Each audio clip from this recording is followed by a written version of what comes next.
മനുഷ്യൻ പരലോകത്ത് അവൻ സ്നേഹിച്ചവരോടൊപ്പമാണ്. ചുരുക്കത്തിൽ ദുനിയാവിലെ അവന്റെ സുഹൃത്ത് ആഖിറത്തിലേക്കുള്ളതാണ്. അതുകൊണ്ട് തന്നെ നമ്മുടെ സൗഹൃദ തിരഞ്ഞെടുപ്പ് അതിനു വേണ്ടിയുള്ളതാകണം. ഒരാളുടെ വല്ല സ്വഭാവവും മറ്റൊരാളിൽ ഉണ്ടാവാതെ അവർ തമ്മിൽ സമ്പർക്കമുണ്ടാകില്ല എന്ന് മാലിക് ഇബ്നു ദീനാർ റളിയല്ലാഹു അൻഹു പറയുന്നുണ്ട്. നമുക്ക് സൗഹൃദം എന്താണ്? ഏത് പാതയിലൂടെയാണ് നമ്മുടെ സൗഹൃദം സഞ്ചരിച്ചു കൊണ്ടിരിക്കുന്നത്? മയക്കുമരുന്നും ലഹരി ഉൽപ്പന്നങ്ങളും ഇല്ലാത്ത ഏത് സൗഹൃദമാണ് നമുക്ക് തിരഞ്ഞെടുക്കാൻ കഴിയുക? നാം എന്തിനാണ് വരും തലമുറയെ പറ്റി ആശങ്കാകുലരാകുന്നത്? നാം ഏറ്റവും കൂടുതൽ പേടിക്കേണ്ടത് വർത്തമാന സാഹചര്യത്തിലെ കുട്ടികളെ തന്നെയല്ലേ? ചെറിയ വിദ്യാർത്ഥികൾ പോലും ലഹരിക്ക് മുമ്പിൽ പ്രണാമം നടത്തി അടിമപ്പെടുകയല്ലേ? നേർവഴിക്ക് വഴി നടക്കുന്ന യുവാക്കളെ അല്ലെങ്കിൽ കൗമാരക്കാരെ എന്ന് തുച്ഛമല്ലേ?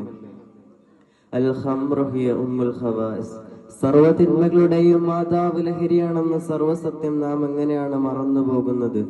നന്മയുടെ വാഗ്ദാക്കളാവാൻ നമുക്ക് ശ്രമിക്കാം. അതിനുള്ളതാവട്ടെ നമ്മുടെ സൗഹൃദവും എന്ന് പ്രാർത്ഥിച്ചുകൊണ്ട് എന്റെ വാക്കുകൾ അവസാനിപ്പിക്കുന്നു. അസ്സലാമു അലൈക്കും വറഹ്മത്തുള്ളാഹി തആല വബറകാതുഹു.